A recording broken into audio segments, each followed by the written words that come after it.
역사 강의 한국사 신명사입니다. 오늘 강의는 용의 땅 대통령 시대. 용산 이전 문제로 많이 시끄러웠죠. 용산 이전과 그다음에 조선 시대 한양천도 다소 급이 맞진 않지만 지금의 용산 이전과 조선 시대 한양천도 문제를 대비하면서 살펴보는 시간이 되었으면 좋겠습니다. 청와대는 국방부로 가야 한다. 용의 땅 대통령 시대를 외치고 있습니다.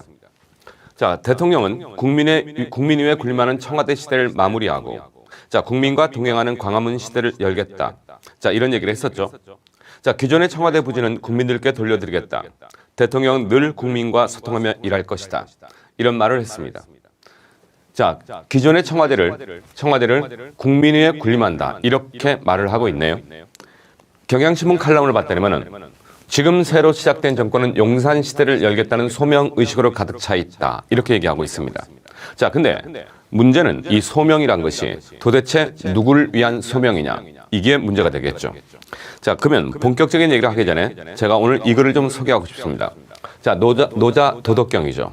제가 상당히 좋아하는 문장인데 제가 수업 시간에도 학생들한테 여러 번 얘기하는 겁니다. 어려운 표현이지만 볼까요?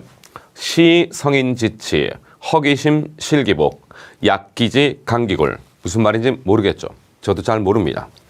그러면 이걸 풀어봤다면 어떻게 되느냐. 성인지치 이렇게 나와 있잖아요. 그러면 성인지치니까 성인의 치 다스림은 이런 뜻이겠죠. 성인의 다스림은 허기심 실기복이다 이렇게 나와 있는데 허기심 그 마음이죠. 그 마음 기복 이거는 배복자가 되는 거죠. 그 배 이렇게 되네. 그러면 허실이잖아요. 허는 비운다는 뜻이 되겠고 실은 채운다란 말이 되겠죠. 그렇다면 그 마음을 비우고 그 배를 채워라. 이게 무슨 말일까? 약기지 강기골 이렇게 나와 있죠. 약강이잖아. 약하게 하고 강하게 한다. 이런 뜻이겠죠. 그러면 기치니까 그 의지, 그 뜻이겠죠. 그 기골이니까 아하 그 뼈가 이런 말이 되겠네. 그럼 그대로 봤다면은 뜻을 약하게 하고 뼈를 강하게 하라. 이런 말이 나왔죠. 제가 처음 이 문장을 읽었을 때 도대체 이게 무슨 말이야? 우리는 흔히 훌륭한 사람이 돼야 된다. 또는 큰 뜻을 품어라. 이런 얘기를 우린 어린 시절에 자주 들었던 것 같은데 마음을 비우고 뜻을 약하게 하고 배나 채워라. 이런 말이란 말이야. 너무 1차원적이잖아요. 이게 무슨 말인가? 잘 이해를 못했죠. 그래서 제가 또 권위 있는 분을 소개하겠습니다. 돌 김용옥 선생님이죠.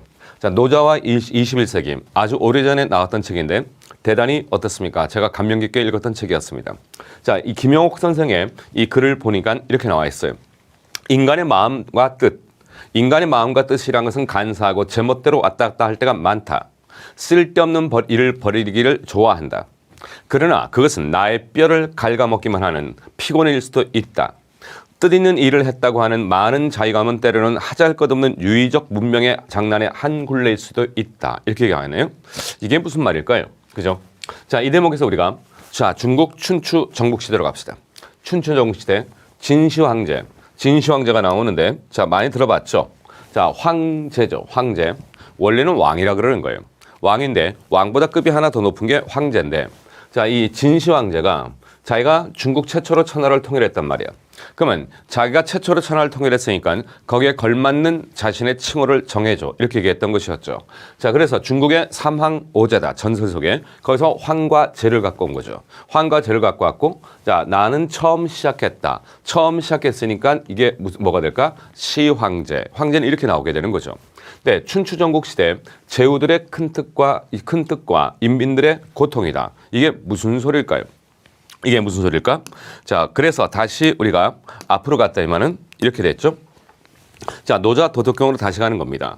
마음을 비우고 뜻을 약하게 하고 배를 채우고 뼈를 강하게 하라. 저는 이 메시지를 이렇게 생각합니다.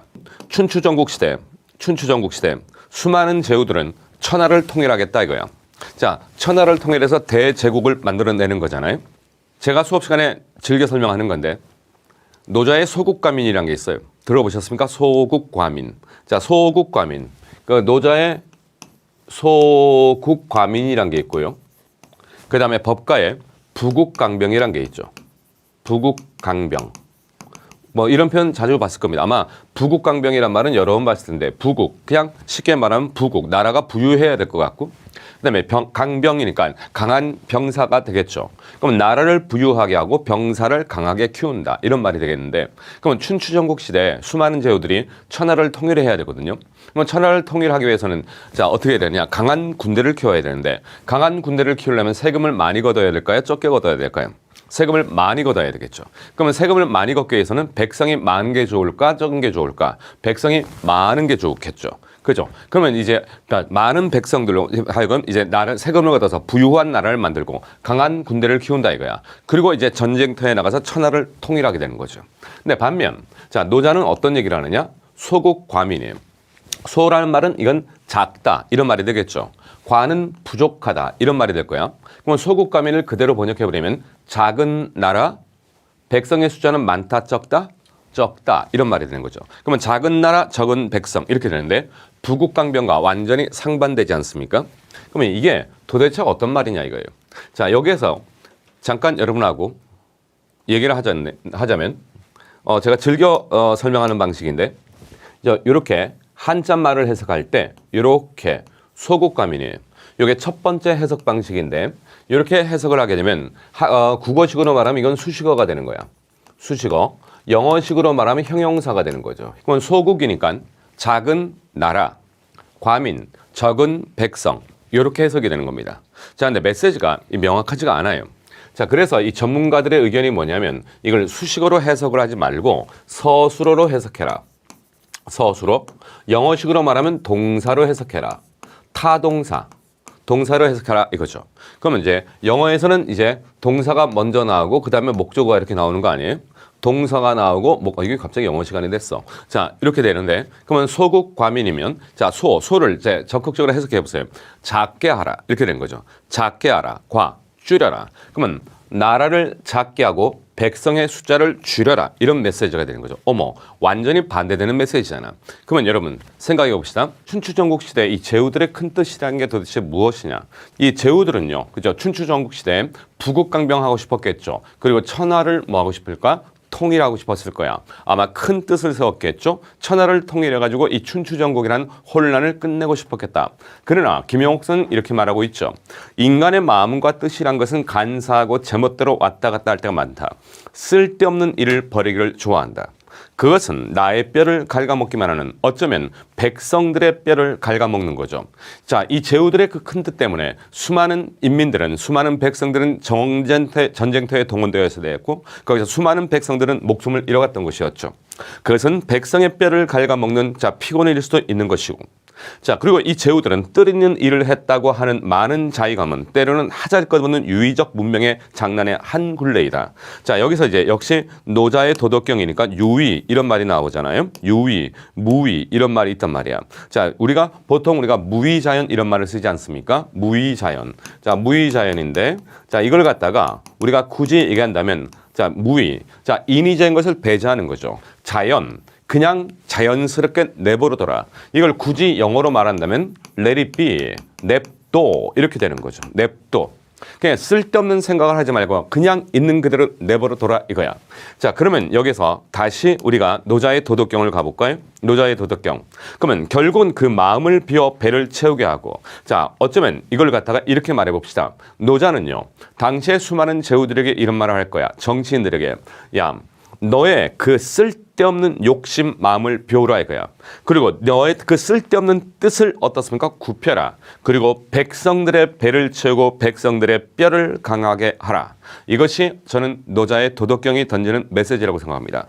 자 그렇다면 자 여기에서 우리가 이런 말이 있죠. 역시 다시 경향신문을 가봅시다. 한 국가를 운영하고 이끌 지도자에게 소명의식은 필요하겠죠. 자 소명의식 더 쉽게 말합시다. 자신의 신념이겠죠. 그러나 정치가의 신념, 소명의식만으로 성공할 수 있는 일이라면 실패한 대통령은 실패한 정치는 존재하지 않았겠죠. 자, 그 소명이 도대체 누굴 위한 것이냐 이거죠. 볼까요? 자, 정치인들은 걸핏하면 자신의 신념이다. 굳은 의지다. 지조 있는 결단이다. 제가 아주 제일 싫어하는 말을 드립니다. 정치인들은 그건 자신의 신념이란 거예요. 제가 묻고 싶은 것은 도대체 누굴 위한 신념이야? 누굴 위한 의지고 누굴 위한 지조 있는 강건한 결단이냐 이거죠.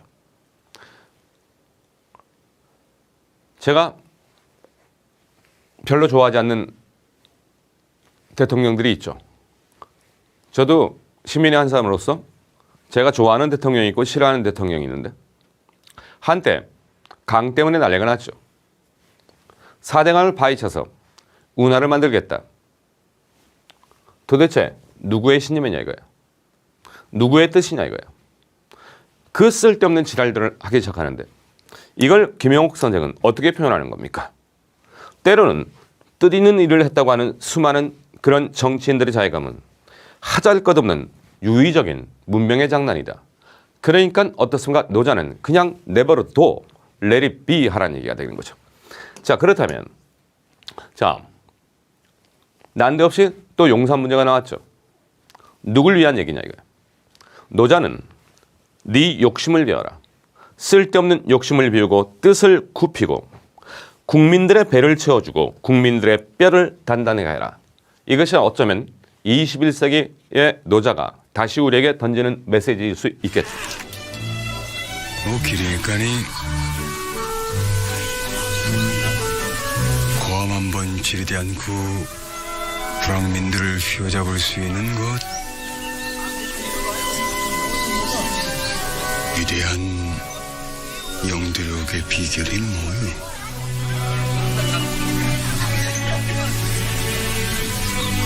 뭐를 많이 매개이지 뭐. 예?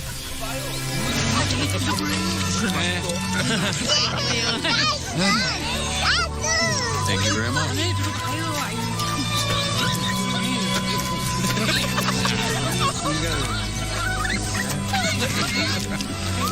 자, 그렇다면 오늘 본강 구체적으로 들어가서 용산 이전 그걸 한번 봅시다. 자, 도대체 이 용산 이전을 둘러싸고서 아직도 여러 가지 잡음이 있고 시끌벅적하잖아요. 자, 용산 이전과 반지성주의. 도대체 합리적인 이유, 지성적인 성찰이라는 것은 찾아볼래야 찾아볼 수가 없죠. 자, 그래서 저는 용산 거기 아니다. 이 말을 먼저 던지고 싶은데 무슨 얘기입니까?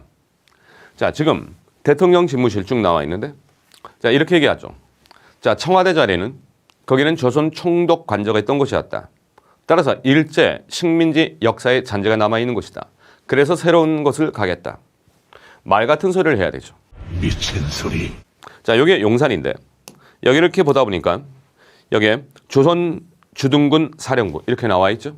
이 용산 일대가 옛날 일제강점기에 일본 군들이 자, 주둔하고 있던 곳이었는데 자, 조선 주둔군 사령부가 여기 있었고 그 다음에 이쪽에 동작대교 한강이 이렇게 흐른단 말이에요. 경치가 좋겠죠. 경치가 좋다 보니까 조선 총독 관저. 조선 총독 관저가 청와대만 있었던 것이 아니라 용산에도 있었던 것이었죠.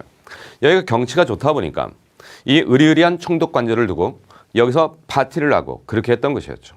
그러니까 청와대는 총독 관저가 있어서 새로운 곳으로 옮기겠다. 그럼 용산은 없었냐 이거야. 말이 되는 소리를 해야 될 거 아니에요. 자, 이런 문제는 단순한 대통령 집무실 이전이나 관저 이전은 한 개인의 똥꼬집으로 해결할 문제는 전혀 아니겠죠. 자, 그러면 이 용산 문제를 계속 우리가 한번 가볼까요? 자, 새로운 대통령은 국민과 소통하며 일할 것이다. 소통을 위해 이전을 하겠다. 말 좀 그만했으면 좋겠습니다. 각종 좋은 말은 다 갖다 붙이고 앉아있죠. 그러나 정작 소통은 온데간데가 없죠. 청와대로 옮기는데 그 중차대한 문제에 있어서 정통한 전문가의 견해, 군 전문가나 모든 전문가의 견해, 또한 일반 국민의 여론은 배제한 채 말이 되지 않는 처사죠. 대통령 집무실 이전은 대통령 본인과 당선인 본인과 지금은 대통령이 됐죠. 몇몇 측근들, 인수위 차원에서 결정할 문제가 절대로 아니겠죠. 소통이나 이런 것들은 말의 문제가 아니죠. 그만 주둥이만 떠드는 것이 아니라 역시 장소나 공간을 옮긴다고 소통이 잘 되는 건 아니겠죠. 그것을 실천하고자 하는 의지와 그 다음에 근본적인 철학의 문제라고 말할 수 있을 것 같습니다. 그래서 용산이 왜 문제가 되느냐. 자, 용산 이전을 하는 데 있어서 이런 것들이 자꾸 떠돌고 앉아있죠. 청와대는 귀신이 많아. 그래서 청와대에 귀신이 많다는 얘기죠. 그러니까 청와대 개방 행사를 하면서 복숭아 꽃을 들고 들어가고 수많은 국민들을 순식간에 무당으로 만들어버렸어. 게다가 용산에는 용이 와야 한다. 여의주를 물고 와야 된다. 여의주는 법을 상징한다. 별 이상한 소리를 하고 앉아 있는 거죠. 그런데 여러분, 용산은 그게 아니라니까. 지금 용산은 용이 있는 용산이 아니다. 자, 여러분, 지금의 용산은 조선왕조 500년 귀신들이 모여있던 곳이었습니다. 무슨 얘기예요? 공동묘지라니까. 어쩌면 조선왕조 500년 내내 가난한 민초들이 이제 이생의 삶을 마치고 이제 갈 데가 없는 거야. 자, 고단한 삶을 마친 자들의 안식처였던 것이었죠. 지금의 용산, 둔지산 일대, 쉽게 말하면 옛 서울의 공동묘지였다. 자, 이게 무슨 소리냐? 청와대에 귀신이 많은 것이 아니라 지금 용산에 귀신이 많다니까요. 자, 그게 무슨 얘기죠? 이게 김정호의 대동여 지도입니다. 자, 이렇게 우리가 좀 살펴보면 되겠지만요. 자, 이렇게 도성이 이렇게 있어요. 도성이 이렇게 싹이 있는데, 자, 이성계가 이제 이렇게 와서 이쪽에 이제 자리를 싹 잡게 되는 거죠. 그러니까 이제 도성 성곽을 이렇게 쑥 돌리게 되는데 조선시대 한성부가 되는 거죠. 근데 도성은 도성 내부가 있고 그 다음에 성저, 심리 이렇게 말한단 말이에요. 그러면 조선시대 백성들이 이 도성 안에 이렇게 살게 되면 기본적으로 도성에서는 먹고 살기 위해서는 어떻습니까? 자, 각 지역으로부터 채소도 공급돼야 되고 그 다음에 집을 짓고 살려면 목재도 공급돼야 되고 뭐 각종 여러 가지가 필요할 거 아니에요. 도시를 유지하기 위해서. 그래서 도시 외곽에 우리가 여기를 성저심리다 이렇게 해가지고 성저심리해서 요걸 이렇게 싹 구성하게 되는 겁니다. 자, 그래서 뭐 동쪽으로는 양주 송계원, 서쪽으로는 뭐 양화도 고양 덕수원, 남쪽으로는 한강과 노도, 북쪽으로는 북한산. 요 일대를 갖다가 우리가 조선 한성이다 이렇게 말하는데, 자, 그런데 여러분 봐. 자, 조선시대는 기본적으로 이 한양 땅에는요. 자, 뭐 요렇게 되겠죠. 요 일대가 되는데 원칙상 이 도성 내부에는 이 무덤을 쓰면 되지 않습니다. 자, 무덤을 쓸 수가 없는데 왜냐하면 여기에는 이제 누가 있을까? 이렇게 임금이 이렇게 있을 거 아니에요? 임금이 있는데, 자, 우리가 사람이 죽으면 어디로 갑니까? 우리가 산소라 그러잖아요. 산소라 그래서 우리가 무덤을 조성하게 되는데, 그러면 이렇게 사람이 죽으면 산으로 이렇게 이제 조상님을 싹 모시는 거 아니겠어요? 그렇죠? 그래서 여기다가 이제 우리가 무덤을 싹 조성하게 되는데, 그래서 이제 죽은 자들이 사는 곳 산소 이렇게 되잖아요. 그런데 문제는 뭐냐면 이 도성에 이렇게 무덤을 조성하게 되면 산 위에서 이렇게 누굴 내려다보는 꼴이 되는 거지? 산 위에서 임금을 내려다보는 꼴이 되는 겁니다. 그러면 이제 조선시대 임금은 지존인데 그럼 임금을 이렇게 내려다보게 할 수는 없잖아요. 그러니까 이제 도성 안에서는 무덤을 쓰면 안 돼요. 그래서 이제 어떻게 되느냐? 도성 바깥에 무덤을 조성하게 되는데, 자, 우리가 서울의 지명을 이렇게 보다 보면 이쪽에 서대문 쪽으로 가다 보면 여기에 애옥의역이라고 있을 거예요. 아현 쪽이죠. 아현. 애옥의 작은 고개 이런 말이 있고 또는 아이들의 무덤이다. 아이들의 무덤이다. 이런 말이 있어요. 자, 도성에서 사람이 죽으면 이쪽에 동대문 쪽에서 이제 광희문 쪽을 나가서 이렇게 오게 되는데, 여기에 쓰고다 보면 여기가 이제 지금의 여기가 용산이 되거든요.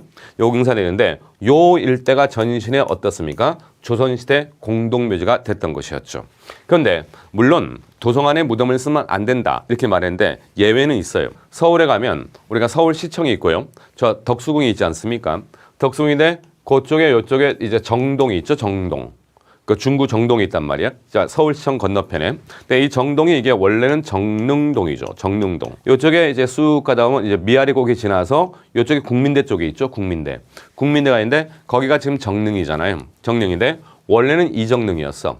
이정릉이었는데, 자, 태조 이성계가 둘째 부인이 있었죠. 강씨 부인이 있었는데 이 태조 이성계가 둘째 부인을 너무너무 좋아했던 것이었죠. 그래가지고 둘째 부인이 죽었을 때 어떻게든 가까운 데 놓고 보고 싶었던 모양이에요. 그러니까 도성 안에 둘째 부인의 무덤을 놔뒀던 것이 이게 예외적인 것이었죠. 자, 그런데 태종 이방원이 새엄마를 싫어하잖아요. 그걸 싫어하면서 결국은 요 무덤을 갖다가 지금 국민대 쪽으로 이렇게 옮겨놓은 것이었죠. 심려치 마시옵소서.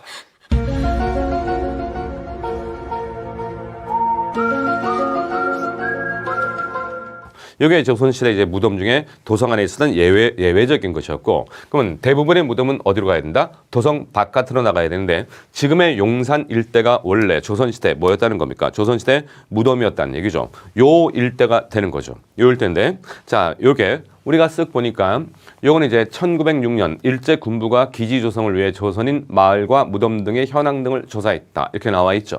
나와 있는데 옛날 지도가 되는 거야. 자, 근데 여기 용산 지역사 연구자 김천수란 분이 있습니다.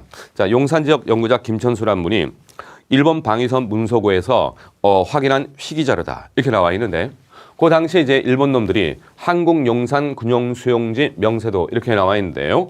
요거 일대가 되거든요. 요 일대인데, 자, 지금 요게 화면상으로는 흐릿한데 곳곳에 뭐가 보이느냐? 무덤이 보이는 거죠. 그러면 오호, 조선시대 거기에 뭐가 있었다? 아, 무덤이 있었구나. 그죠? 그리고 이제 요거는 1923년 무렵에 일본 주둔군의 흔적이다. 이렇게 나와 있는데 그 무덤이 이제 다 사라지고 지금 일본 군사 기지가 이렇게 들어와 있게 되는 거겠죠. 얼마 전에 보니까 저 이태원 쪽에 이태원 고 일대 그 삼성가 그 건물이 집 있잖아요. 그래서 그 삼성가를 이제 그 뭐라 그래? 그 개보수하려 그러나 하면서 이제 땅을 파는데 거기서 잔뜩 그 이제 뼈가 나왔다면서요. 뼈가 나왔는데 맞죠. 옛날 요 일대가 전부 다 뭐였기 때문에 이게 공동묘지였기 때문에 이렇게 됐던 것이었죠. 어찌 보면 해괴한 일인데 알고 봤더니 쓸쓸한 역사가 묻혀 있었습니다. 삼성가의 한 저택 밑에서 주인 모르는 무덤 61기가 나왔다는 얘기 전해드렸는데요. 이태원 언덕, 지금은 서울에서도 가장 부자들만 모여 산다는 곳이 먼 과거에는 공동묘지였고, 유관순 열사가 서대문 형무소에서 순국한 뒤 묻힌 곳도 바로 이곳이었다는 겁니다. 원래 여기가 삼성 이재용 부회장이 오랫동안 살던 곳이었잖아요. 네, 빈 무덤 하나가 나왔다. 그래서 조사 중이고 별거 아닌 것 같다. 이런 내용이었습니다. 무덤이 한 개가 아니고 61개다. 땅을 팔 때마다 새로운 무덤이 쏟아져 나온 겁니다. 빈 무덤도 아니었습니다. 일부 유골이 나왔고 네. 뼈는 썩을 대로 썩어서 거의 진흙 수준이었다.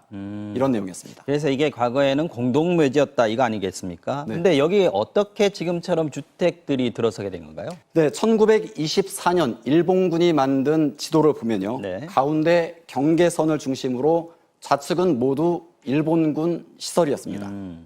과거 우리나라 국방부가 있던 자리가 딱 일본군 사령부 자리였고요. 네. 위쪽에는 화장장, 또 사격장도 보입니다. 문제는 오른쪽입니다. 이태원리, 네.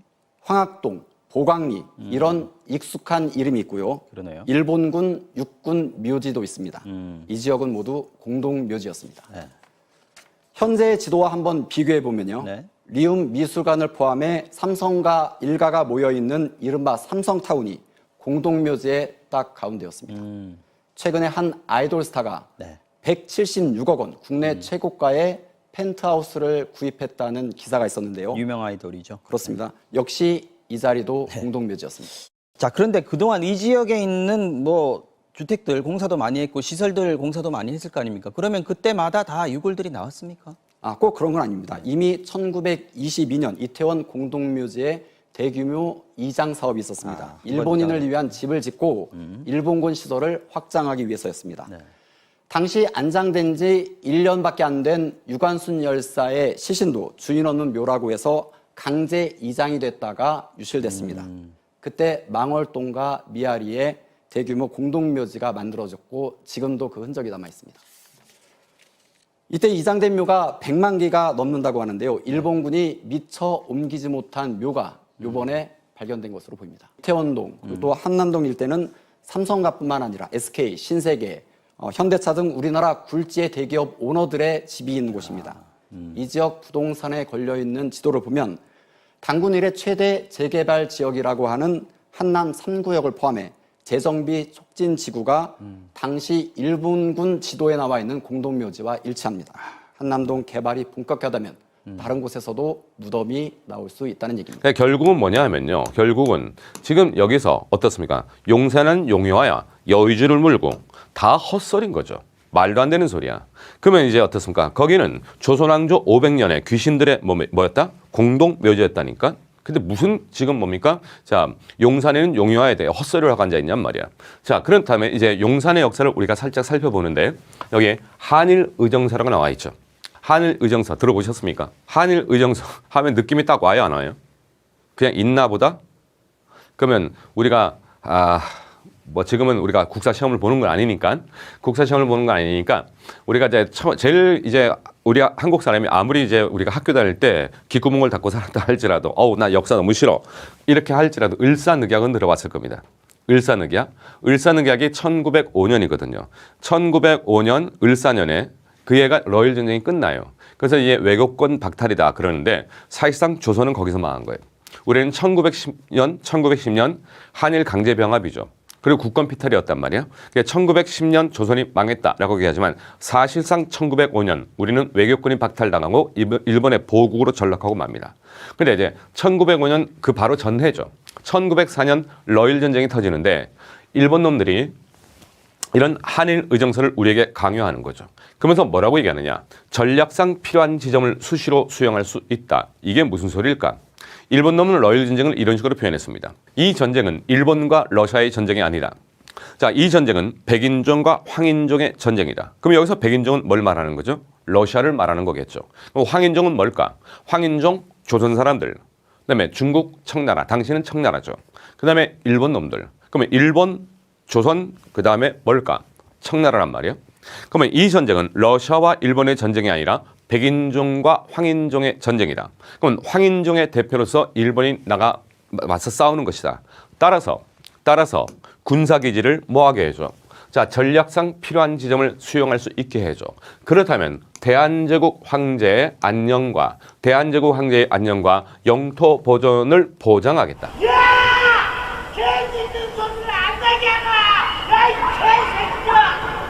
안녕을 보장하겠다. 완전히 새빨간 거짓말이었죠. 그러면서 이때부터 일본 놈들은 우리나라 땅을 다 뭐 했던 거야? 뺏어갔던 거야. 바로 이 한일 의정서 이후에 일본 놈들이 어떻습니까? 용산 일대를 갖다가 용산 일대 땅을 일본 놈들이 요구했던 것이었죠. 자, 그래서 서울 용산에 300만 평, 그다음에 평양에 393만 평, 의주에 283만 평 이렇게 나와 있죠. 러일 전쟁 중에 부산에서 서울에서 저기 의주. 우리가 경의선이라고 하잖아요. 순식간에 철도가 놓인단 말이에요. 철도가 놓이는 곳곳에 땅을 일본 놈들이 전부 다 어떻습니까? 강탈해 갔던 것이었죠. 자, 그때 이제 어떻습니까? 그때 우리가 조사를 쓱 해보니까 자, 한성부 둔지산 일대 해당 구역 조사 이렇게 나와 있잖아요. 자, 아까 우리가 알고 있는 용산은 그 용산이 아니라 그랬잖아요. 자, 당시에는 이게 둔지산, 둔지면 마을 이렇게 했는데 아마 군대가 주둔해서 그랬던 모양이에요. 자, 근데 그럼 일본 놈들이 이런 걸 요구하니까 난리가 갑자기 났어. 그러니까 이제 그 대한제국에서 일본 놈들이 요구하니까 그 일대를 조사하는데 거기에 이제 자, 전답이 있었겠죠. 자, 전답이 있었고 가옥이 있었단 말이야. 가옥이 있었는데 자, 뭐 가옥 1176호. 자, 뭐 전답은 3181경 이렇게 쭉 나와 있는데 근데 여기에 이제 분묘 이렇게 나와 있죠. 분묘. 무덤을 말하는 거겠죠. 이 무덤이 117만 7,308기 이렇게 나와 있단 말이야. 아마 이 통계치는 우리가 그대로 받아들이기 힘들 것 같아요. 이 117만 기. 여러분, 조선시대 관리가 일본 놈이 이 일대 땅을 요구하니까 난리가 났을 거 아니야. 이거 어떡하지? 해서 이제 무덤을 하나 다 세는데 이게 몇 개가 넘었다는 거야. 100만 개. 아마 다 세지 못했을 것 같아요. 아마 평당 대충 몇 개가 했으니까 이렇게 됐다. 어쨌든 용산 일대는 자, 조선시대에 엄청난 뭐였다는 겁니까?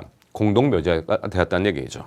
자, 그러면 이렇게 해서 우리가 용산 일대를 우리가 살펴보게 되는데 그러면 이 일대가 전부 다 뭐였구나? 이게 무덤이었구나. 됐어요? 자, 그러면 아까 김천수씨 지도도 봤고 이렇게 나오게 되는데 자, 됐어요? 그제? 자, 그러면 지금의 용산, 둔지미 마을 이렇게 나와 있잖아요. 지금의 용산, 우리가 흔히 지금 용산이라고 말하는 거. 자, 이게 그러면 결국은 정리합시다. 조선왕조 500년 동안 한양 사람들의 공동묘지였구나. 그러다가 한일 의정서 이후에 일본 놈들이 주둔하면서 이 일대를 이제 점령하게 되었는데 일본 놈들은 여기에 경성주둔 24단, 40여 단의 주둔지였다. 일본 놈들은 이 일대를 진보대로 이렇게 불렀대요. 사방이 잘 보인다. 사방견산. 자, 일제강점기에 일본 놈들이 거주하면서 이 일대를 용산정이라고 그랬고 해방 이후에 해방동이라고 그랬다가 지금 어떻습니까? 행정구역명이 지금은 용산동 이렇게 됐던 것이었죠. 그럼 옛날 용산과 대비해서 지금도 우리가 신용산역이라는 곳이 있지 않습니까? 자, 그러면 원래 용산은 어떻게 되느냐? 원래 용산. 자, 원래 용산은 지금 우리가 이렇게 용산이 있고 이쪽에 용산역이 있을 거예요. 용산역이 있고 그다음에 용산 전자상가가 있는데 거기서 좀 더 저 옆으로 가야 돼. 양화진 쪽으로. 자, 그쪽으로 가다 보면 이런 지명들이 보일 겁니다. 용강동, 용문동. 자, 그다음에 저쪽 서울역 쪽에 만리제라고 있는데 거기서부터 이제 한강변에서 쭉 해서 용머리에 해당한다. 이렇게 나와 있죠. 자, 요 대동여 지도를 딱 보니까 이렇게 나와 있죠. 대동여 지도를 보니까 도성이 이렇게 있고 이쪽이 남산이에요. 남산이고 이렇게 해서 이렇게 나오는데 이쪽이 지금 이태원 쪽이고요. 여기가 지금 하나, 둘, 세 글자잖아요. 여기 이제 둔지산 이렇게 써 있는 거예요. 둔지산. 그다음에 이쪽을 이렇게 보다 보니까 이렇게 나오는데 이쪽이 양화진 쪽이거든요. 여기에 보니까 두 글자 한자가 있잖아. 이게 용산이죠. 그러면 결국은 봐봐. 용이 있는 용산으로 가려면 여기로 갈 것이 아니라 어디로 갔어야 됐어? 이쪽으로 갔어야 되는 거죠. 자, 그러면 이렇게 해서 아하, 그 용산은 그 용산이 아니구나 이렇게 되는 거죠. 실제로 어떻습니까? 여기에 우리가 역사사료도 제가 찾아보니까 자, 유형원의 동국여지지 이렇게 나와 있죠. 그다음에 신증 동국여지승남 이렇게 나와 있네. 자, 보니까 어떻습니까? 자, 용산 도성 서남쪽 구리에 있다. 무악산의 남쪽 줄기가 서울을 감싸고 돌다가 강변에서 끝나는데 용산이라 이름하였다. 그 아래가 용산포가 된다. 자, 또는 어떻습니까? 잠두봉, 용두봉, 용산 이렇게 나와 있죠. 양화도 동쪽 언덕에 있다. 아이고, 뭐 이거 다 외울라 그러지 마시고 시험 보는 것도 아닌데 아, 지금 용산이 아니라 저쪽 용산이구나. 조선시대 기록에도 이렇게 나와 있구나. 자, 그러면 잠깐 옆으로 갈까요? 자, 제가 항상 이제 수험생을 가르치다 보니까 자, 유형원의 동국여지지, 신증 동국여지승남 제3권 이렇게 나와 있잖아요. 그지? 뭐 사람 이름 잘 안 들어올 겁니다. 자, 동국하면 어딜 말할까? 동쪽 나라, 우리나라 아니에요. 자, 여기에 역시 동국이니까 동쪽 나라, 중국을 중심으로 우리가 동쪽에 있으니까 그래서 우리가 보다 보면 우리가 해동 역사 이런 말 쓰잖아요. 대부분 해동, 동국 하면 중국 중심으로 우리를 다 뜻하는 거야. 여지 하면 뭘까요? 여지하면 우리가 대동여지도 이렇게 말하잖아요. 대동여지, 여지 땅을 말하는 겁니다. 땅. 그러면 동국여지지니까 아하, 동쪽 나라 땅에 관한 지리책인가 보다. 이렇게 말해야 되죠. 그러면 신증 동국여지승남인데 역시 동국, 자, 동쪽 나라 땅에 관한 구는 얼마가 되고 뭐는 뭐고 그 지역, 지리 정보를 다 모아야 돼. 그러니까 이제 세종대왕 때부터 그걸 정리하기 시작했던 것이었죠. 아마 여러분 세종실록 지리지라고 들어봤을 거야. 근데 그게 이제 조선 15세기 성종 때 와서 그게 다시 집대성됩니다. 집대성된 게 동국여지승남이에요. 그런데 그것이 이제 자, 성종 다음에 연산군 그다음에 중종이거든요. 중종 때 이걸 이제 개정해서 나온 거예요. 그래서 우리가 신증 동국여지승남 이렇게 말하는데 가끔 이제 우리가 국사를 공부하다 보면 이런 책들이 나오는데요. 책을 무작정 외우려고 그러지 말고 아하, 이런 책이 있구나. 그러면 다시 동국여지지, 신증 동국여지승남. 그럼 어떻게 읽게요? 아, 동쪽 나라, 우리나라 지리 정보를 모아놓은 거구나. 됐나? 그지? 그럼 어쨌든 용산 얘기를 했는데 뭐 이 내용이야 여러분이 굳이 외울 건 없고 자, 그 용산이 아니었구나. 이렇게 되는 거잖아요. 자, 여러분 100여 년 전에 일본 놈들이 이러저러한 이유로 용산 일대를 차지했죠. 자, 지금은 미군이 있었죠. 미군 역시 어떻게 말했습니까? 미 합중국이 육해공군을 대한민국 영토와 그 부근에 배치한다. 이것을 대한민국 허락하고 미 합중국은 이를 수락한다. 그러면서 이 용산 일대가 근현대사에서는 아픔의 장소가 되었던 것이었죠. 자, 그렇다면 조선 총독이 관저가 있던 청와대 터에서 새로운 용산 시대로 이게 지금 정권에서 얘기하고 있는 거잖아요. 물론 용산이 아픈 역사가 있습니다. 사실 청와대 총독 관저가 있으니까 이 과거 역사를 떨쳐보고 용산으로 간다? 말도 안 되는 소리라 그랬죠. 자, 용산 자체를 보니까 용산, 한말 한일 의정서 이후 일본 놈들이 용산을 강탈했죠. 역시 용산에도 일본군 사령관 숙소가 있었고 조선 총독의 관저가 있었다. 아까 얘기했죠. 그러니까 지금 정권에서 청와대를 비우고 용산으로 이전하는데 그 옛날 조선 총독이 간 적이 있었기 때문에 청와대를 버리겠다. 말 같지 않은 소리죠. 그러니까 입만 열면 무식해서 견딜 수가 없어요. 입만 열면 거짓말이고 앞뒤가 맞는 얘기를 해야 되지. 도대체 생각이나 하고 하는 얘기인지 모르겠습니다. 자, 해방 이후에는 미군 기지였죠. 자, 좀 더 과거로 가볼까요? 고려시대 몽골이 쳐들어왔죠. 조선시대 임진왜란이 있었고 병자호란이 있었는데 그때마다 지금의 용산 일대에 이런 외국 군대가 주둔하고 있었답니다. 자, 한편 용산에 가니까 우리가 이태원이 있죠.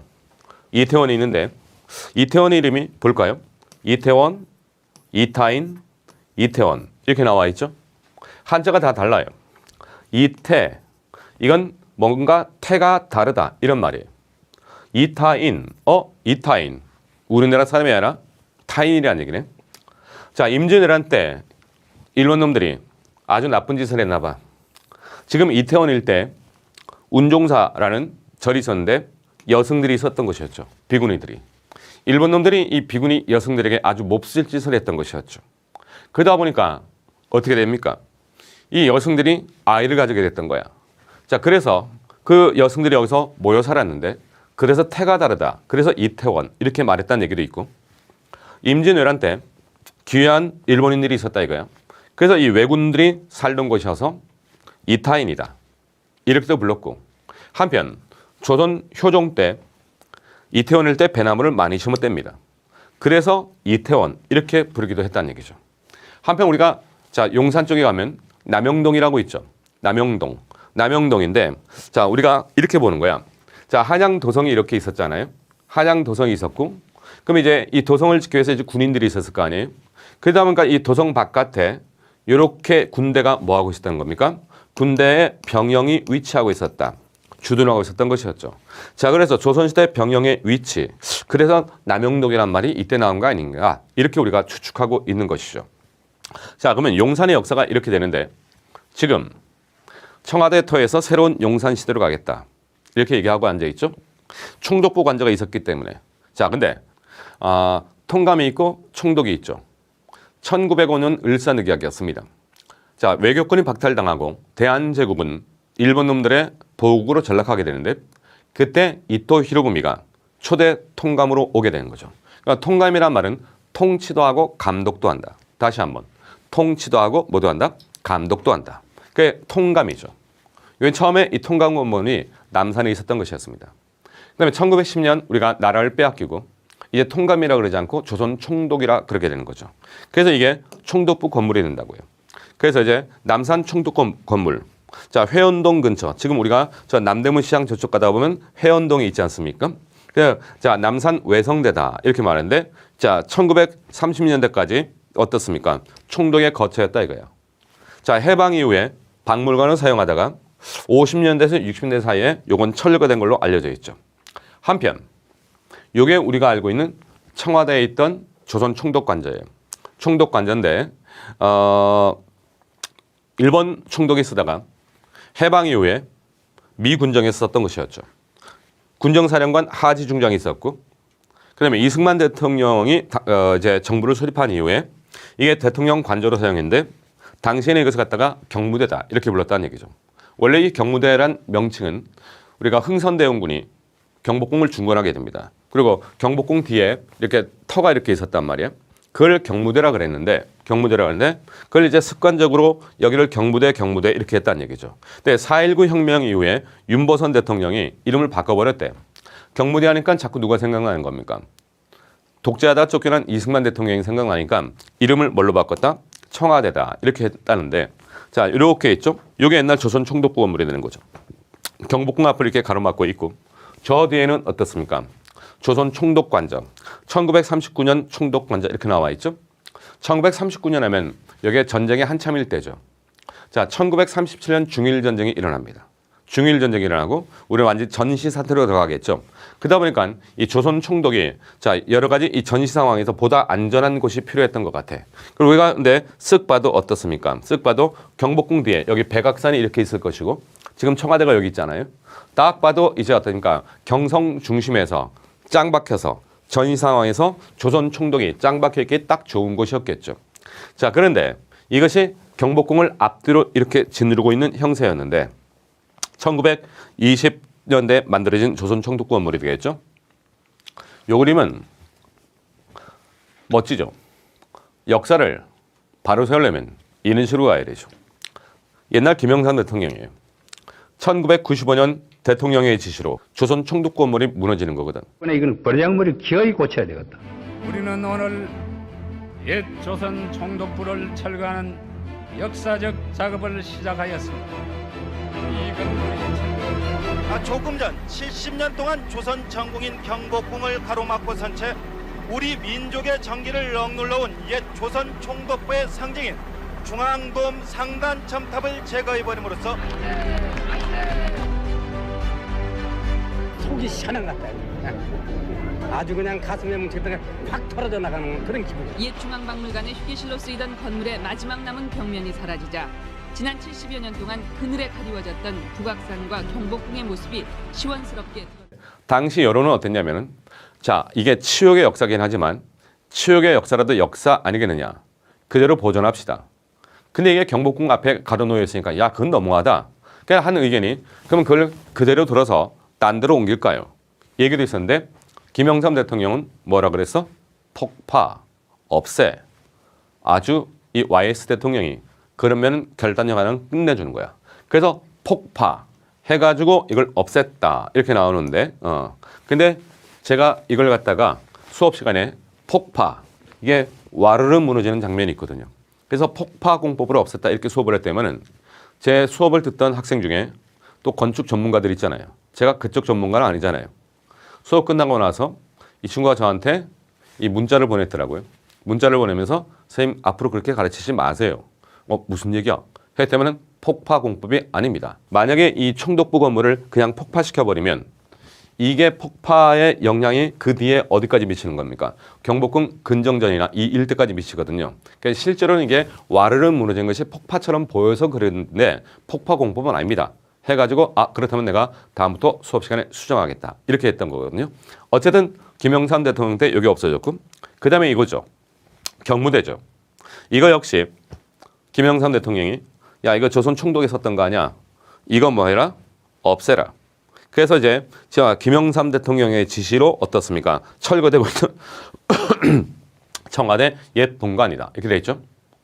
최근에 결국은 청와대를 베고 용산을 간 다음에 청와대에서 별짓을 다 하고 있는 것 같은데 그래서 청와대에다가 경무대 총독부 관절을 다시 복원하겠다. 도대체 누구 머리에서 나온 발상인지 모르겠어요. 여론의 지탄을 받으니까 조그만 모형으로 만들겠다. 어쩌면 하는 생각마다 그렇게 한심한 생각을 하는지 알 수가 없는데 어쨌든 김영삼 대통령 때 이걸 다 없앴던 것이었죠. 한편 노태우 대통령 때 지금의 청와대 건물이 새롭게 만들어진 거죠. 자 그러면 자 용산에 대해서 알아봤습니다. 자 지금 말하는 용산은 용산에는 용이 살아. 여의주를 물고 가야 돼. 말도 안 되는 소리라 그랬죠. 진짜 용산은 저쪽에 있었던 거고.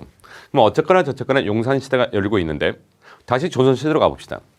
조선 시대도 어쨌거나 한양으로 수도를 옮겼고 경복궁을 조성하고 이렇게 했단 말이에요. 그럼 조선 시대는 어떻게 나름대로 이 통치 장소를 옮기는데 거기에 통치 철학을 부여했는가 볼까요? 궁궐을 축소했겠죠. 한양의 도성 건설은 태조 이성계에 의해 발휘되고 착수되었죠. 지난번 강의에서 이성계가 개경을 떠나서 새로운 도읍지를 옮기려고 무지하게 고집해왔다는 얘기가 나왔었죠. 개성에서 출발해서 8월 8일 개성에서 출발했다는 얘기야. 쭉 내려서 무학으로 왔어. 8월 11일 이렇게 나와 있죠. 8월 12일 자 한양 자 그다음에 의정부 8월 15일 그다음에 경기도 적성 잔단 도라산 저기 도라산 있지 않습니까? 이성계가 한 바퀴 직접 다 이렇게 도는 거구나. 근데 그 고집에 신하들의 반대에 의해서 추진하지 못하고 결국은 신하들의 합의를 이끌어냈던 것이었죠. 자 그리고서 이제 어떻습니까? 태조에 의해서 발휘되었고 그리고 그 아들 태종 이방원에 의해서 한양이 거의 완성이 되죠. 자 여기 태조실록을 볼까요? 태조실록 판삼사사 정도전에게 새 궁궐 정각의 이름을 짓게 했다. 자 태조 이성계 하면 정도전이 빠질 수가 없죠. 제가 좋아하는 정도전인데 정도전이 어떻습니까? 신이 살펴보건대 궁궐이란 것은 임금이 정사하는 곳이요 사방에서 우러러보는 곳입니다. 신민들이 다 조성한 바이므로 그 제도를 장엄하게 하여 존엄성을 보이게 하고 그 명칭을 아름답게 하여 보고 감동하게 하여야 할 것입니다. 결국은 한양으로 수도를 옮기고 궁궐을 조성하고 그러면 이제 이 궁궐에 각각의 건물 이름은 어떻게 될 것이냐. 그냥 막 짓는 거 아니에요. 술 먹고 짓는 거 아니란 말이야. 즉흥적으로 짓는 것도 아니고. 자, 이걸 갖다가 이제 하게 되는데 자, 지금 이제 새로운 시대가 열리니까요. 청와대, 미국에선 백악관이죠. 용산에 대통령 공간을 어떻게 불러야 되느냐. 했더니 외신과 인터뷰에서 윤석열 대통령이 피플즈 하우스 이렇게 얘기했다는 거죠. 상당히 즉흥적이죠. 블루 하우스, 화이트 하우스 여기서 갖고 왔는지 피플즈 하우스. 직역하면 뭐가 될까? 인민관이죠. 인민. 피플이란 말은 원래 에이브라함 링컨 대통령의 자 게티스버그 연설이라고 들어봤습니까? Of the people, by the people, for the people 이렇게 나오는데 이걸 우리나라에서는 국민에 의한 국민을 위한 정치다 이렇게 번역을 하죠. 자 그런데 사실은 people이란 말은 국민이란 뜻이 아니죠. 그냥 사람이란 뜻이에요. 자 우리도 원래 동아시아에서는 인민이라고 표현했다고. 그러면 사람에 의한 사람을 위한 정치다. 또는 인민에 의한 인민을 위한 정치. 이게 맞는 번역이죠. 그런데 이제 북한은 조선민주주의 인민공화국이잖아요. 북한에서 인민이란 용어를 많이 쓰다 보니까 우리 남쪽에서는 인민이란 용어를 의도적으로 잘 안 써요. 그러다 보니까 인민이란 말을 국민이라고 번역하는데 사실은 어떤가 이 피플은 인민이라고 번역하는 게 맞죠. 그러면 이제 이게 윤 대통령의 얘기란 말이야. 피플즈 하우스 인민관. 자, 근데 여러분 아까 정도전이 조선이 만들어지고 그 통치 철학을 건물 이름 하나하나에 다 새겨놓는다 그랬잖아요. 잠깐 청와대 얘기를 합시다. 청와대 좀 이름이 이상해요. 청와 푸른 기와잖아요. 푸른 기와를 덮은 데 청와대 이렇게 말하는데 사실 이건 건물 이름에 맞지 않습니다. 건물 이름에 맞지 않는데 원래 우리가 대란 말은 제가 국어사전을 찾아봤어요.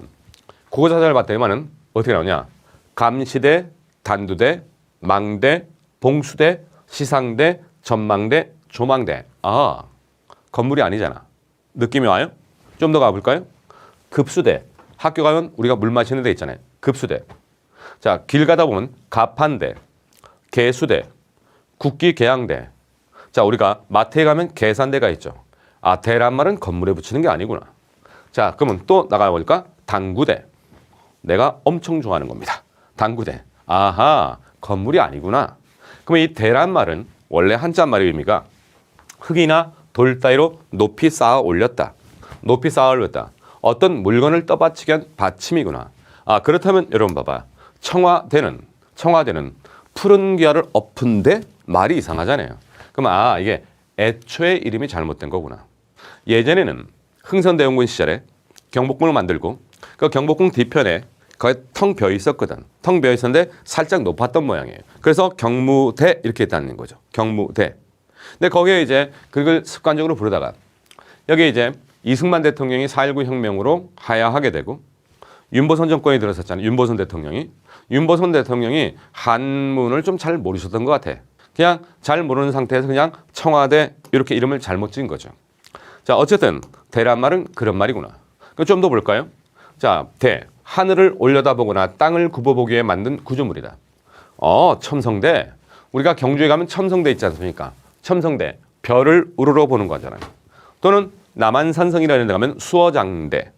그렇잖아요. 길 가다 보면 축대 이런 거 있잖아요. 아, 대는 건물에 붙이는 게 아닌 게 분명하구만. 한편 우리가 송파산대놀이라는 게 있어. 송파산대놀이는 들어보셨습니까? 옛날 이 송파, 잠실 일대가 되겠죠? 그러니까 한강변에 거기가 배들이 막 이렇게 들어오잖아요. 교통이 좋을 수밖에 없죠. 그러니까 조선 후기에 거기에 상업이 발달해요. 상업이 발달한다는 얘기는 그러면 이제 장사꾼들이 모여들고 사람들이 물건사를 오다 보니까 하다 보면 거기 흥미진진한 무슨 뭐가 있어야 되잖아. 그래야지 사람들을 끌어모을 거 아니에요. 옛날 시골 장터에 제 또래 분들은 알 거예요. 요즘 2030 세대는 알지는 모르겠는데 제 또래 분들은 어린 시절에 시골 장이 열리면 꼭 서커스 단이나 이런 사람들 쫓아와요. 그래야지 장날 그 구경거리가 있어야 될 거 아니야. 그럼 이제 우리가 송파 산대놀이라 그러는데 산대. 그러니까 이제 시골 장터에서 탈춤을 춘다든가 광대들이 막 놀 거 아니에요. 그럼 거기 어떤 무대를 만들어야 되죠. 무대. 그죠? 그래서 이걸 우리가 송파 산대놀이 이렇게 말하는 거죠. 자, 대를 얘기하다 보니까 설명이 좀 길어졌는데 대라는 것은 건물에 붙이는 게 아니구나. 그러면 청와대라는 이름도 약간 잘못된 이름이었구나. 자, 정도전 얘기로 계속 가봅시다. 정도전이 임금이 정사하는 곳이야. 궁궐은. 자, 따라서 명칭을 아름답게 하고 아름답게 하여 보고 감동되게 해야 된다. 그래서 이 삼봉 정도전, 제가 좋아하는 정도전이죠. 자, 혁명가 정도전, 역시 제가 좋아하는 배우 김영민 이렇게 나오는데 여러분은 이 그림보다는 이 그림이 아는 사람이니까 훨씬 더 이미지에 남을 거예요. 그래서 학생들이 제가 이렇게 자꾸 가르치니까 자, 조선을 건국하는데 이성계 오른팔이 누구야? 하면 정도전이라고 그래야 되는데 김영민 이러면 곤란하죠. 실제로 그런 순수한 학생들이 있는데 어쨌든 정도전은 이런 생각을 했답니다. 정도전이 한양을 설계하는 거죠. 유교적 합리주의에 근거해서 유교적 이상사회를 구현하기 위해서 자, 정도전은 구상을 했다는 거야. 그러면서 이런 표현이 있죠. 괴력 난신이 거처할 것을 아예 없애버리려 했다. 괴력 난신 나와 있죠. 고려는 불교의 나라였고요. 풍수가 대단히 유행했다 그랬죠. 그리고 이 풍수를 바탕으로 점을 치고 신비주의가 유행했단 말이야. 자, 그런데 성리학을 공부했던 삼봉 정도전은 이런 이상한 신비주의 이런 것, 점치고 무당 이런 거겠죠. 이런 걸 없애고 유교적 합리주의의 이상사회를 구현하려고 그랬다는 얘기야.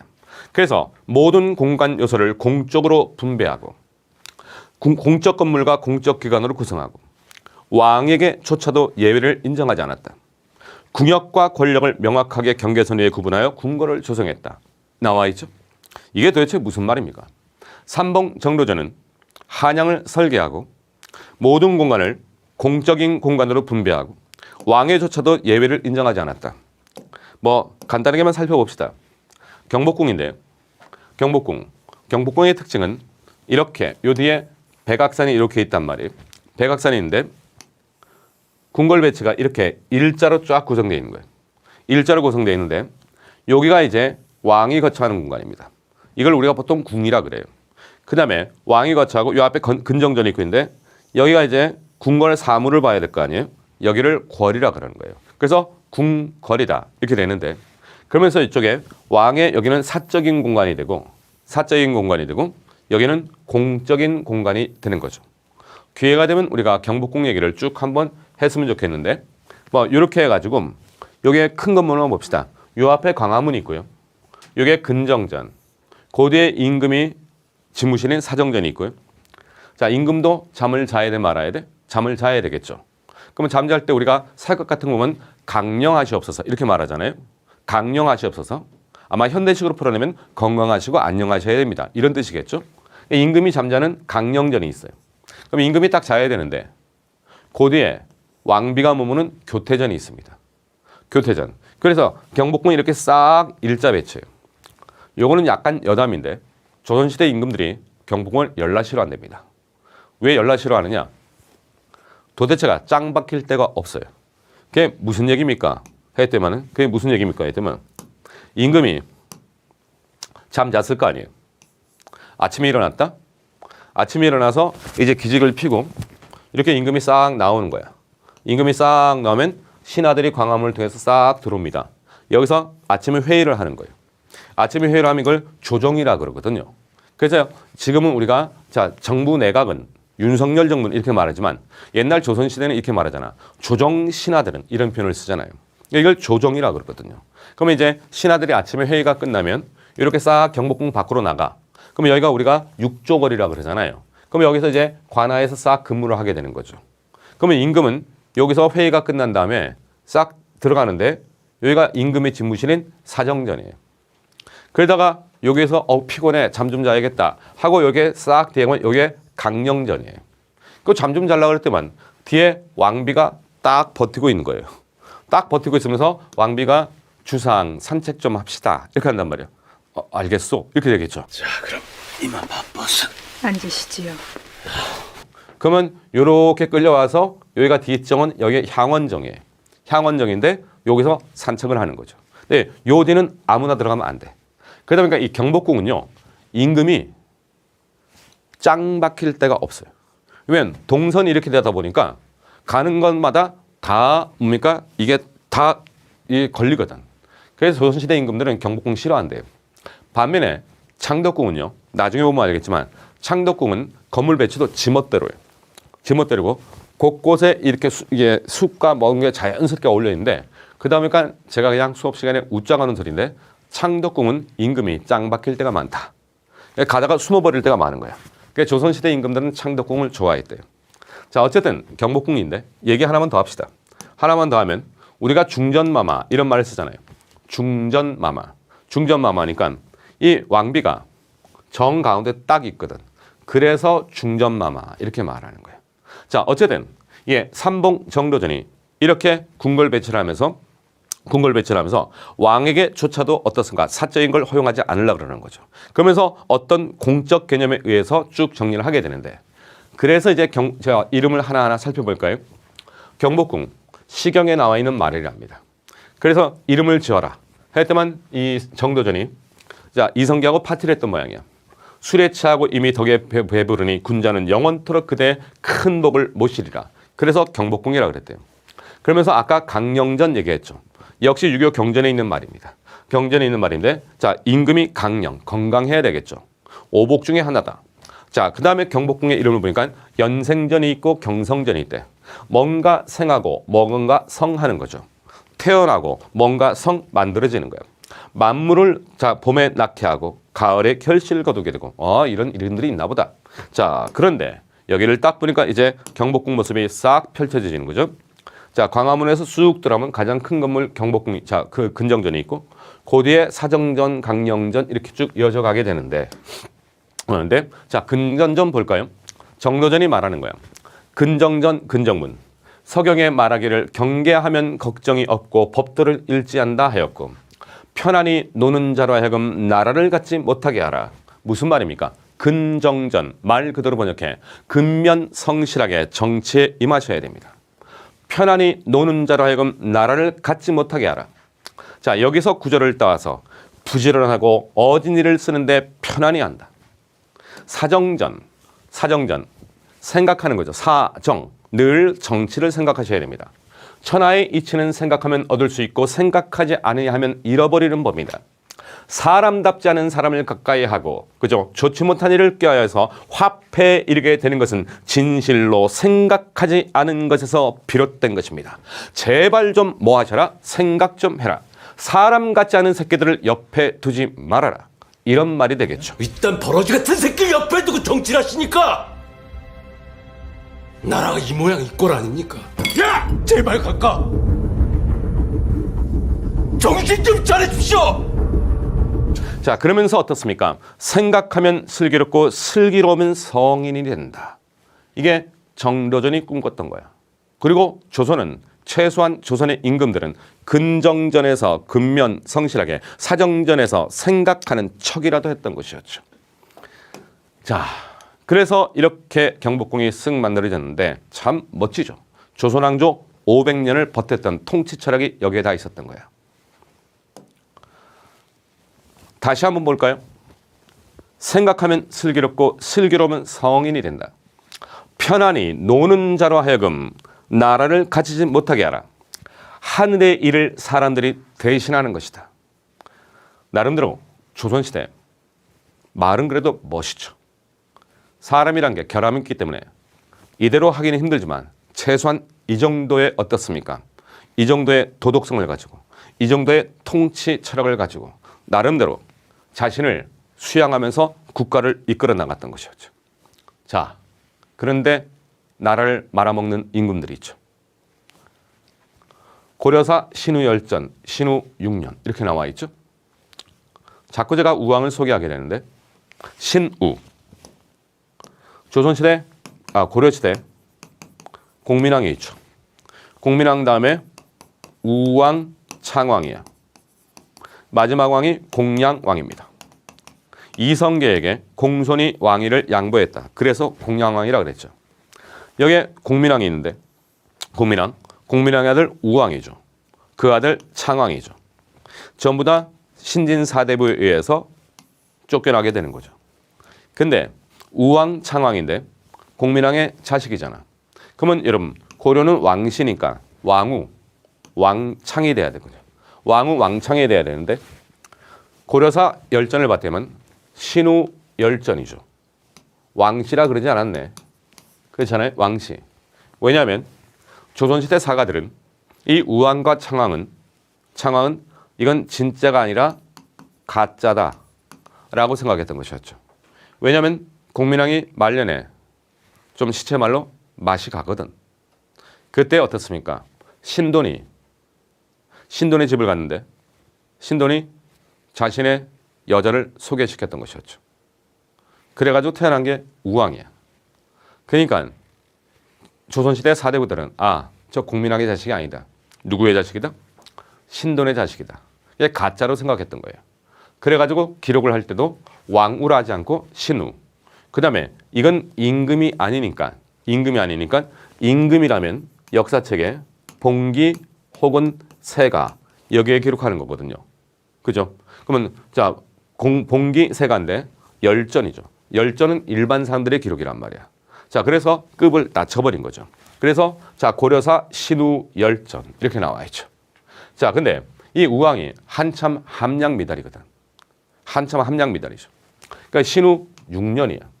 자 우왕 기사를 보다 보면 이 우왕이 사람이 좀 문제가 있어요. 맨날 술 먹고 국가 정사를 돌보지 않아요. 그래서 자 이 내가 신우 우왕에 관련된 기록을 보는데 전신에 술 먹은 얘기야. 전신에 술 먹은 얘기인데 그 중에서 내가 한 해의 기사만 1836년에 신우 6년 기사만 딱 볼까? 어떻게 나오는 줄 알아요? 외적이 순천 송강사를 침공했다. 고려 말에 왜구가 많이 쳐들어오죠. 우왕이 동송 동쪽에서 사냥판을 벌이고 자 또 다음 날에 사냥판을 벌였다. 여러분 무슨 얘기야? 왜구가 쳐들어왔어요.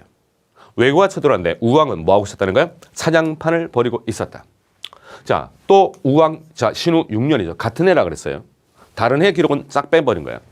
우왕이 술에 취해 화원에서 놀면서 풍악을 울렸다. 자 최영이 최영 장군 들어봤죠?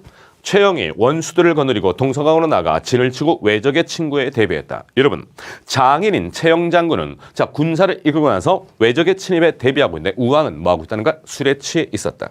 또 볼까? 외적이 친구하여 어쩌고저쩌고 계룡산으로 들어간데 적을 피해 산에 갈렸던 부녀자와 어린아이들이 수없이 죽거나 뭐가 되었다? 포로가 되었다. 노락질하고 달아났다. 자 외적이 그렇잖아요. 그제 자 쳐들어왔다. 그런데 우왕은 젊은 내수들을 시켜 대궐 뒷뜰에 허방대를 파놓고 어쩌고 저쩌고 장난기를 하면서 장난질로 즐거움을 삼았다. 이렇게 나와 있죠. 자 외적이 쳐들었는데 우왕은 놀고 있었다 이거야. 자 여기 채무선이 와 유명한 채무선 나왔다. 됐어요? 화포로 어떻습니까? 왜구를 토벌했던 거 아니야. 채무선이 외적을 추적하여 납포하게 했다. 자 어떻습니까? 그런데 이렇게 외적이 쳐들어오는데 닷새 동안 사냥판을 벌이면서 어떻습니까? 뭐뭐하였고 그렇죠? 그제 자 여러분 우왕이 길거리를 쏘다면서 활로 개를 쏘아 죽이고 그 후로 노상개와 닭을 쏘아 죽이는 바람에 도성 안에 있던 개와 닭이 거의 씨가 말았다. 무슨 말입니까? 이 우왕이 미쳤어요. 정사를 돌보지 않아요. 개경안을 돌아다니면서 그냥 닥치는 민가에서 개나 닭을 잡아 죽였다는 얘기야. 그렇죠. 그러니까 씨가 마를 정도였다는 얘기죠. 자, 여러분. 근데 어떻습니까? 외적이 이렇게 나와 있죠? 외적이 나와 있단 말이야. 지금 전부 다 지금 왜구가 쳐들어오고 있어. 근데 우왕은 어때요? 그지? 우왕은 자 붙잡도록 하고 뭔가 상품을 주고 놀고 자빠졌다는 얘기지. 자, 우왕이 군수배를 데리고 궁궐 뒷뜰에서 말을 마구 몰면서 가끔 손으로 어쩌고 저쩌고 나왔어. 됐어요? 그제? 자, 이렇게 우왕이 놀고 있는데, 자, 태조 이성계가 이렇게 나와 있죠? 이때는 아직 이성계가 장수였겠지. 자, 지리산 운봉현을 불살랐다. 이렇게 나와 있단 말이야. 지금 전국에 난리가 나고 있단 말이야. 그런데 우왕은 뭐하고 있어? 술 먹고 앉아 있다는 얘기죠. 자, 북한이 뭐 했어요? 미사일을 쐈다 이거야. 미사일을 쐈는데 어떻습니까? 다음 날이야. 24시간도 안 지났답니다. 그죠? 자, 술을 몇 잔 얼마나 먹었대? 900만 원치를 먹었다는 거야. 언론 보도에 따르면. 그것도 주인 사장이 깎아서 450만 원 해줬다는 거야. 그리고 딱 한 잔만 더 합시다. 그지? 술 취한 대통령이죠. 뭐 하는 짓이야? 자, 근데 어떻습니까? 우왕 또 마찬가지예요. 나라 말아먹은 우왕이란 말이야. 밭대면은 어떻습니까? 참새를 잡아 담장 밑에서 구워 처먹고 그렇잖아요. 자, 닭과개를 때려 죽이고 근데 아무도 뭐 하는 자가 없었다. 간언하는 자가 없었다. 아무도 임금에게 바른 말을 하는 자가 없었다 이거야. 그죠? 우레와 번개가 치고 우레가 치고 안개가 끼고 임금이 이 모양 이꾸라지니까 나라가 엉망진창이 되는 거죠. 그런데 또 왜적이 이렇게 나오잖아요. 자, 여러분 봐봐. 결국은 누군가가 말을 하네. 전하께서 날마다 불량배들과 어울리고 자 의장과 경호원을 내팽개 민간의 거리를 쏟아내시니 이렇게 나와 있죠. 하기야 지금은 대통령이 나가면 경호는 똑바로 하죠. 민간을 쏟아내시니 자 우왕 얘기야. 행인들은 용안을 뵙고도 그 신분을 모르고 그저 불량배로 여기고 그러니까 저게 임금인지 뭔지 구분이 안 된다는 얘기죠. 지금도 아니 임금이 술 먹고 돌아다니고 이지랄 하고 다니니 백성들이 몰랐다는 얘기잖아. 자 그런데 어떻습니까? 이 모든 것은 백성들이 피해를 보겠죠. 주상께서 어찌하여 이 지경에 이르셨는지 백관들도 멍이 쳐다보면 몰래 탄식만 할 뿐. 지금은 누가 탄식하는지 모르겠어. 자, 임금의 한 몸에는 백성의 기쁨과 근심 그리고 사직의 존망이 달려있는데 좌사가 그의 말을 기록하고 우사는 그의 행동을 기록하는 것입니다. 여러분, 원래 옛날에 사관이 있지 않습니까? 사관. 임금이 움직이면 사관이 글을 기록한단 말이야. 그러니까 좌사는 임금의 말을 뭐 한다는 거예요? 좌사는 임금의 말을 기록하고 좌사는 임금의 말을 기록하고 우사는 그의 행동을 기록하고 이렇게 나와 있잖아요. 이게 조선시대 재미난 얘기가 있어요. 재미난 얘기가 태종 이방원이 뭘 하는데 사관이 맨날 쫓아다니면서 다 쓸 거 아니에요. 다 쓰니까 태종 이방원이 야 그건 좀 쓰지 마라 했더만 이 조선시대 사관이 그렇다는 얘기죠. 사관에게는 오직 하늘뿐입니다. 사관의 위에는 오직 하늘뿐입니다. 다 쓰겠습니다. 그러니까 태종 이방원이 이 개새끼 이런단 말이에요. 근데 태종 이방원이 사냥을 갔던 모양이에요. 사냥을 갔는데 실수로 말에서 떨어졌나 봐요. 말에서 떨어져서 태종 이방원이 쪽팔려 하면서 야 이건 절대로 사관한테 알리면 안 된다 이렇게 했다는 거예요. 그랬더니 사관이 뭐라고 썼던가요? 절대로 알리지 마라 그랬다. 그지? 이게 조선시대 실록이에요. 그러니까 그만큼 철저하게 역사 기록을 했다는 얘기지. 자 이렇게 해가지고 행동을 기록하는 건데 자 임금이 말 한마디라도 잘못되면 천하의 비웃음을 사게 되고 행동 하나라도 실수하면 두고두고 우환을 끼치게 되는 법인데 조심해야 됩니다. 그렇죠? 그러니까 이제 뭐라고 얘기하냐. 만약 거동하실 일이 있으면 막 경거망동하지 마시고 제대로 가셔야 됩니다. 내외의 경호를 완비해. 예전에 우왕은 이것도 안 했던 모양이야. 의장을 갖추고 사람들의 왕래를 그러나 어쩌습니까? 어쩌고 저쩌고 하는데 우왕은 말을 들어 처먹지 않았다. 이렇게 나온단 말이야. 하여튼 우왕이 어떻습니까? 궁궐에서 정문은 보지 않고 돌아다니며 사고를 많이 쳤던 모양이야. 자, 어떻습니까? 팝콘을 나눠 먹으며 메가박스에서 집에서 좀 보란 말이야. 빵을 사 먹으러 왔다는 거야. 토요일날 왜 돌아다녀? 빵 먹으면 집에서 먹어야 될 거 아니에요. 영화 좀 집에서 보면 안 돼? 뭐 하는 짓이야 지금 이게. 그렇잖아요. 휴일날 한 번 나갔으면 교통이 통제되고 난리가 난단 말이야. 그러면서 이게 무슨 민생 탐방과 연관되느냐 이거죠. 우왕이 다시 우왕으로. 자 나라 말아먹는 애니까. 자 우왕이 어떻습니까? 예쁜 여자와 마주치자 음행하고 뭐 이럴 수 없이 이게 신후 6년의 일이에요. 6년의 일. 한 해 기록만 이랬습니다. 한 해 기록만. 난리가 났어. 사원부에서 이렇게 상소했다. 그지? 선왕들은 침식을 입고 정사에 힘쓰셨으며 늘 조심했어. 의장과 경호를 마련다면 거동했었고. 자, 그러니까 뭡니까?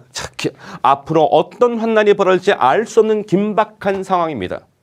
여러분, 역대 우리나라 현대사에 여러 대통령들이 있어요. 나름대로 욕먹고 이런 대통령들이 있고 하지만 그래도 나름대로 열심히 했다 이거야. 지금 뭐 하느냐 이거야. 자, 더 이상 얘기 안 해도 될 것 같아. 그만 얘기할래. 자, 어떻습니까? 군소배들을 데리고 함부로 밖으로 놀러 다니면서 뭐 하지 말아라, 뭐 하지 말아라. 말을 들어 처먹질 않았죠. 우왕이. 자, 우왕 얘기하다 보니까 제가 자꾸 참게 되는데 제가 말을 하지 않더라도 무슨 메시지를 던지는지 여러분도 동감할 거라고 생각합니다. 흥분을 가라앉히고 술이 죄는 아니죠. 자, 술 좋아하는 분이 있었습니다. 언제 봐도 뭉클한 뭐 사람마다 다르겠지만 전 좀 뭉클하죠. 나도 여기 어딘가에 앉아서 한 잔 같이 마셨으면 좋겠는데 참 소박한 모습이죠. 상당히 애주가였답니다. 술을 좋아하고. 근데 이 술 좋아했던 대통령이 임기 내내 술을 전혀 마시지 않은 걸로 알려져 있죠. 왜 그러냐? 하도 안 먹으니까 술을 못 마십니까? 대통령이 말하기를 20시간 위기 상황에 대처해야 되는데 24시간 위기 상황에 술을 마시고 판단력을 잃으면 곤란해진다. 그래서 이 술 좋아하는 양반이 술을 먹지 않았다는 얘기죠. 어떤 일이 벌어질지 모르잖아요. 갑자기 100년 만에 비가 내려가지고 강남 일대가 전부 다 물바다가 되어서 어떻게 될지, 그날 어떤 기급한 상황이 벌어질지 알 수 없잖아요. 그 시간에 정신을 똑바로 차리고 있어야 된다 이거예요. 자, 그래서 포도주스로 건배를 했다. 그리고 퇴임 이후에 마음 놓고 실컷 드시는 거죠. 이런 모습을 우리가 좀 더 오래 볼 수 있었기를 바랬는데 이제는 볼 수 없는 모습이 되었죠. 자, 갑시다. 다시 경향신문을 읽고 새로 시작된 정권은 용산시대를 이겼다는 소명의식으로 가득 차 있고 도대체 누구를 위한 소명이죠? 도대체 누구를 위한 똥꼬집이냐 이거예요. 국가를 운영하는 지도자에게 물론 소명이 필요하죠. 신념이 필요하겠죠. 그러나 그 신념이 자신의 똥꼬집으로 끝난다면 그래, 그 신념을 밀어붙인다고 해서 반드시 성공할 수 있는 건 아니죠. 소명만으로 성공할 수 있는 일이라면 실패한 대통령은 존재하지 않았을 것이다. 자, 그 소명이 누굴 위한 소명이냐 이거죠. 다시 노자의 도덕경을 본다면 성인의 다스림은 성인까지는 바라지도 않을게. 네 마음을 비우고 네 똥꼬집을 비우고 그 말도 안 되는 뜻을 약하게 하고 백성들의 배를 채우고 백성들의 뼈를 강하게 하라. 이것이 21세기의 노자가 던지는 메시지입니다. 오늘 강의는 여기서 마치겠습니다. 감사합니다.